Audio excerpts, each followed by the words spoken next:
So just this morning I was involved in a situation that still got nerves about it. Adrenaline's still there.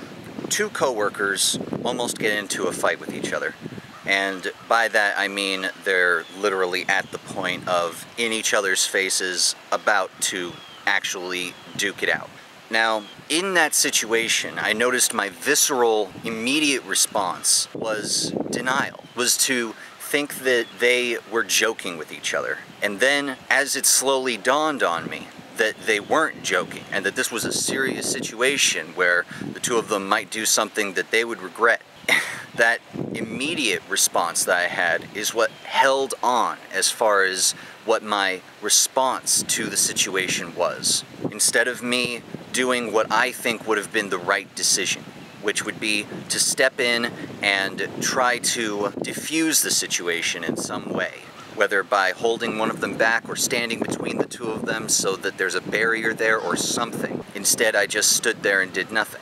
And someone else did, before I did, what I thought would have been the right response to that situation. And I'm curious what you think about this type of situation. You are present when something like this is happening. What would your response be? And why? And when? When would you actually step in to try and diffuse the situation? Does it depend on the context in which you know the people? How well you know the people? What do you think is the right decision to make in this type of situation?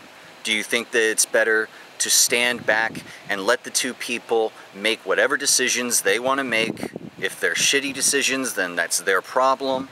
Or do you think that you would step in to try and help the situation in some way? And why? Why would you make the decision that you would make? Not only that, but I think that this highlights something that's very important for everybody out there to understand, which is until you are in the situation, you don't know.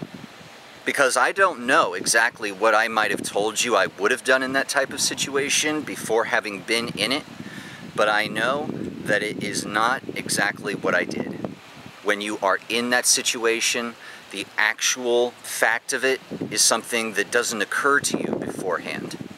And I think that's something that a lot of people don't consider often enough. Before you've actually been in the situation, you can't really judge what you would do in it. And so, again, if you've been in this situation, how did you respond? And was there any dissonance between how you thought you would have responded prior, or looking back in retrospect, how you wish you had responded versus how you did respond? And to those who haven't been in this situation, how do you think you would respond? How would you like to respond? These are the kinds of questions that I think people should ask themselves ahead of time. It's kind of like training yourself to respond in a specific way in a specific situation. Just as what happens with, say in my experience, when I was a cop and I had to go through training to learn to respond to things in a certain way. Kind of like how cops who were in shootouts, they would very often be found with the brass casings from their shells in their pockets, because that's what they had done when they were out on the range shooting and practicing. That kind of thing holds on. And I think that thought experiments that go along with this type of thing can help you to respond to a situation in the way that you think you should prior. But then again, should you do that? Or should you judge a situation based on the individual situation and not try to train yourself to respond to it in a way that... Is there even an answer to this?